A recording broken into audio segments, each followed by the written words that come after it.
What is going on, everyone, and welcome back to my channel. Hope you're all doing well. Now today I've got for you some more classic r/ProRevenge stories, starting with this one. Now, as you can tell from the title and the thumbnail, it's a little bit of a raucous one, but it involves a boss who refuses to pay his own employees getting catfished. I catfished a former boss to get paid.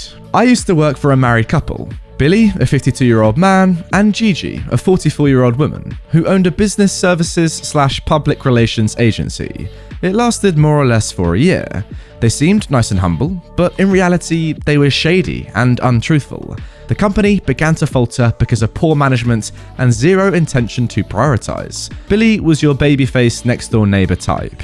He looked about 10 years younger and had a kind smile. He was soft-spoken and had an artistic and creative flair to him. Gigi looked matronly, with a Mother Earth incarnate attitude towards her children. She prided herself on being ruthless when it came to giving her family only the best. She could be really nice when she wanted to, but I found out early on that she was 100% apt at gossip and being two-faced. The company's constant changes were a red flag. They went from business services and PR agency to IT provider to a business incubator to indie beer partners. What I'm trying to say is that they tried to dip their donuts in everyone's coffee, figuratively. Some of us had no real way to escape. The lady working next to me was already 67 years old and scared that no one else would hire her. I wasn't in a great place either. We were 8 employees in total.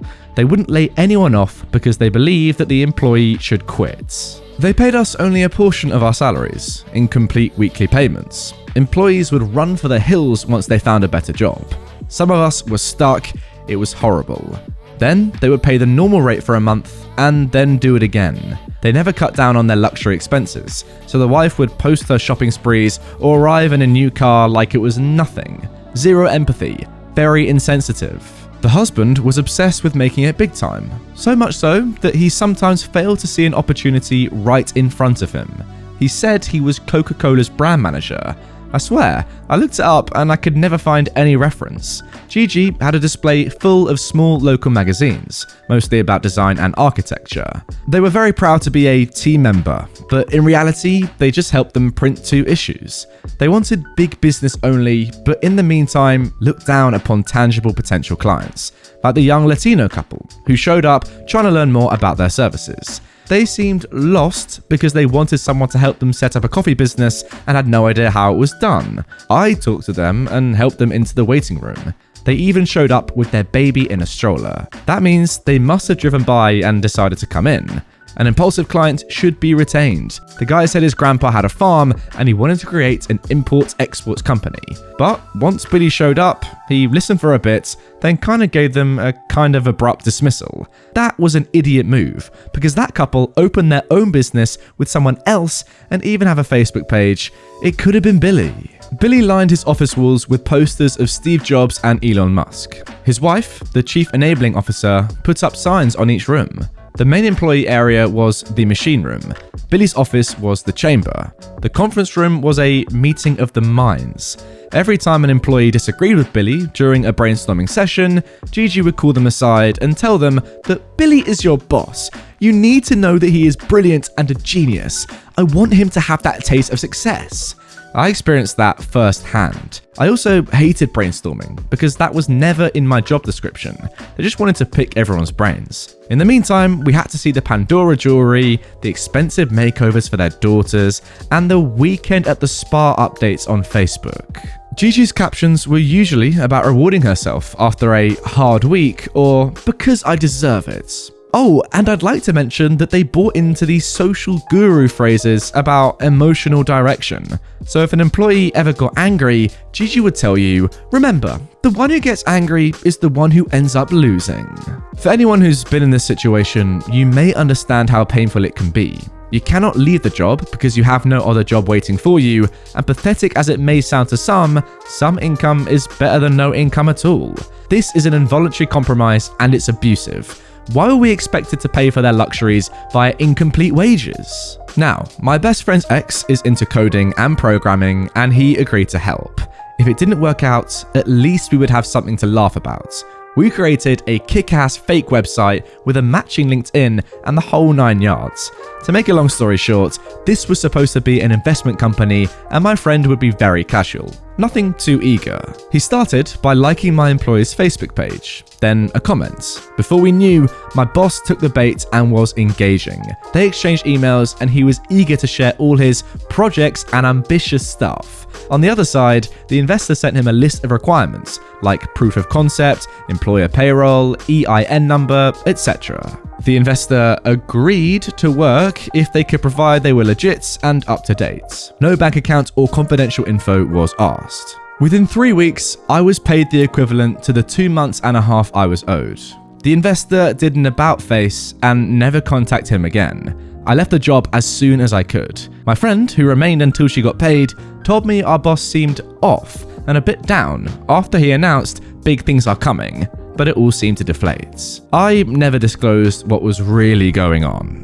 Well, to be honest, from reading the title of this post, I initially thought that you were going to blackmail your boss, on Tinder or something and catfish him on there. But I guess this works a lot better because, at least you get the money this way and you can afford to pay back workers, get your own salary. I mean, to be fair, what you were doing wasn't illegal, but what your boss was doing definitely was. You can't just not pay your workers even though they're contractually obliged to get payment. That's just literally not legal, is it? I mean, surely it's not. But what you were doing, faking being an actual investor and then him giving you money or showing that he has the means to pay his workers properly and pay you, secretly properly, that actually is fine, I think. Good revenge. You got your money. Well done. Now moving on to our second post. How I got even with a terrible former coworker that wanted to spread rumors. I'm gonna be honest, there are no saints in this story. There is no good guy or bad guy. I felt I was wronged and I got revenge. That said, let me give you all some backstory and get to the good stuff we're all here for. I worked as a security guard for a few years at a factory.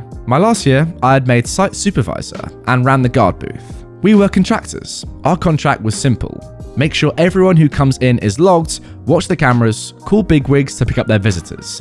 Every now and then, we did a walkthrough or some paperwork. Simple, and it leaves you with a lot of relative downtime depending on your shifts. During my tenure, I made a few friends, a few enemies, and got along with most of the people working there. It's surprisingly easy to investigate incidents when people like talking with you. One of the enemies I made was a supervisor.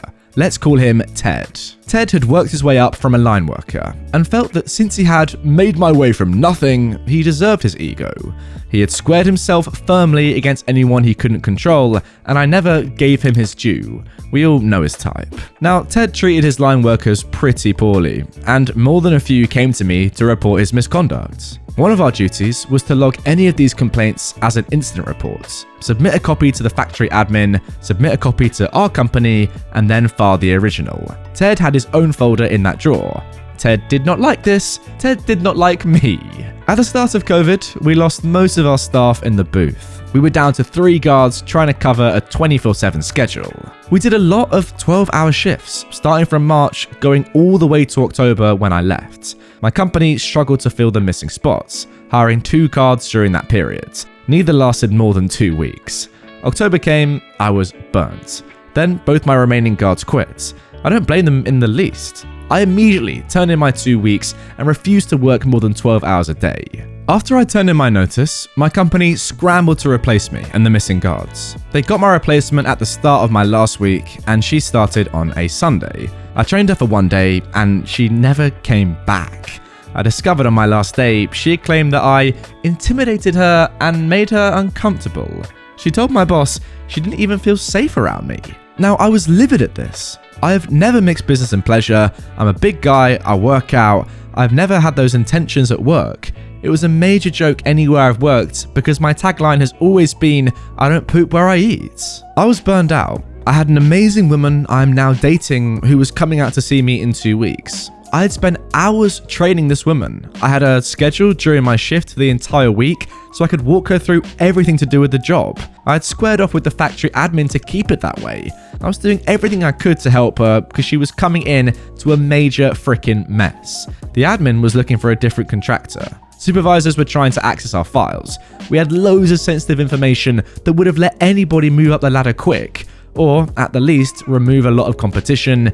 It was chaos. At this point, I hadn't had a day off or a good night's sleep in 3 months, and the boss I'd only ever talked to over the phone had arrived in person to tell me this?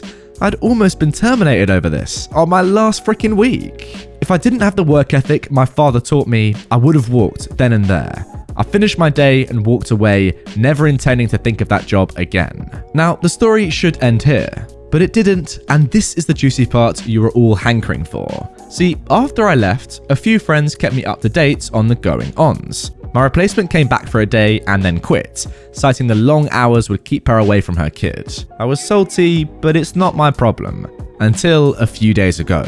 See, Ted had found out about her allegations and began spreading rumors I had been terminated for sexual harassment. He then told people that I was a serial harasser and had caused a former female employee to quit as well. She left because I had gotten the site supervisor job over her. I had seniority and she had a dirty disciplinary record.